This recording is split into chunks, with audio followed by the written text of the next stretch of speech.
What's up, guys? In today's video, I'm going to be sharing with you my 3 tips to increase the demand for your short-term rental property.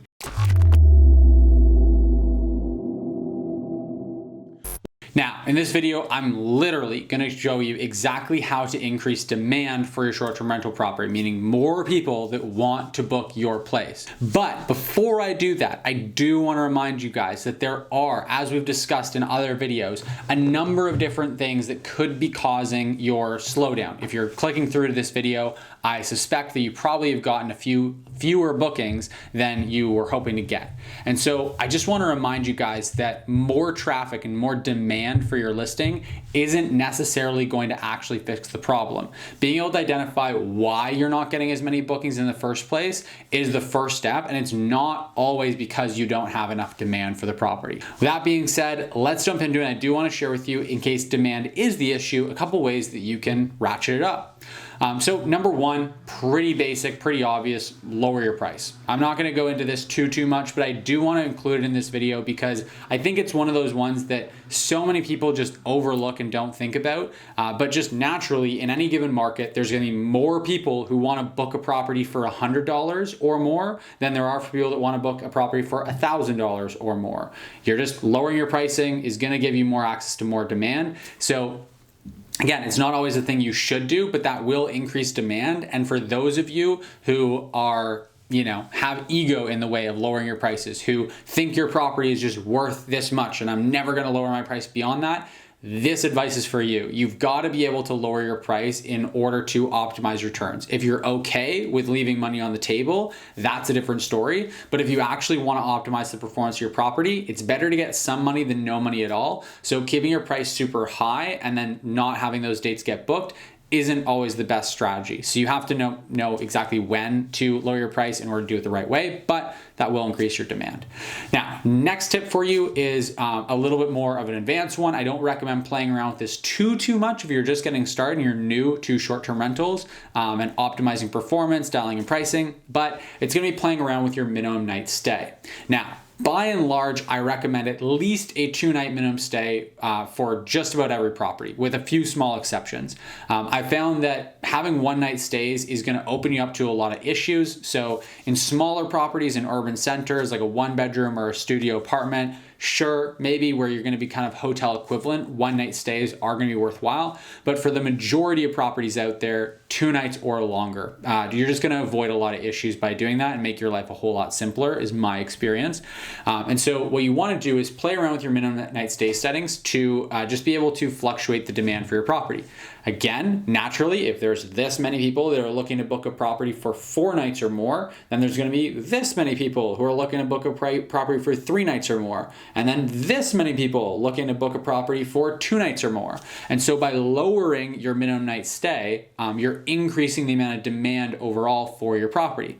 Now, what's really cool about this is that because you increase your demand without changing the price, you can actually increase your price at the same time as doing this so that you bring your demand back down a little bit, but you can get a higher nightly rate given that you're going to be renting it out for a shorter length of stay.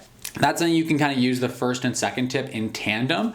But overall, one of the things that I love to do is what we found is that in slow season, if you just lower your minimum night stay, a lot of the time you can avoid having to drop your pricing down to the floor. You can still get high quality guests, but just have them staying for a little bit shorter. And again, getting 2 nights booked is a lot better than getting 0 nights booked if you have that 3-night minimum stay and just sit vacant.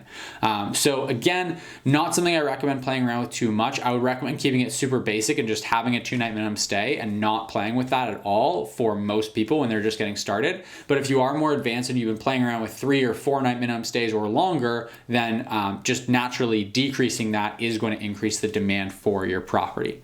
Now, the third thing that you can do, and this is again an even more advanced tip. Guys, just want to take a quick break here to say that for those of you watching who want to build cash flow and long-term wealth by purchasing Airbnbs and short-term rental properties, there's a link in the description right down below for a free training that'll walk you through my exact strategy for investing successfully in Airbnbs. Now, if you're not ready to actually buy properties and you want to get started managing other people's properties on Airbnb, the same way I got started, and build a full-time income managing other people's properties, there's actually another free training linked in the description down below as well that'll be a really great fit for you. So whether you want to invest in short-term rental properties and actually build amazing cash flow and long-term wealth by acquiring the assets, buying the properties themselves, or you're looking to earn a full-time income managing other people's properties on Airbnb, we've got some awesome trainings that are linked in the description down below that'll definitely help you out. When you sign up for the trainings, we're also going to send you a few other tools and resources completely for free just to help you get started. Again, the links to sign up are in the description down below, and both trainings and all the tools are completely free. So make sure to register for the trainings, links in the description down below. The third thing that you can do, and this is again an even more advanced tip, and I think a lot of people actually do this right off the bat, which I do not recommend, but this is something that I recommend if you're more advanced and you're more dialed in, is expanding to other platforms.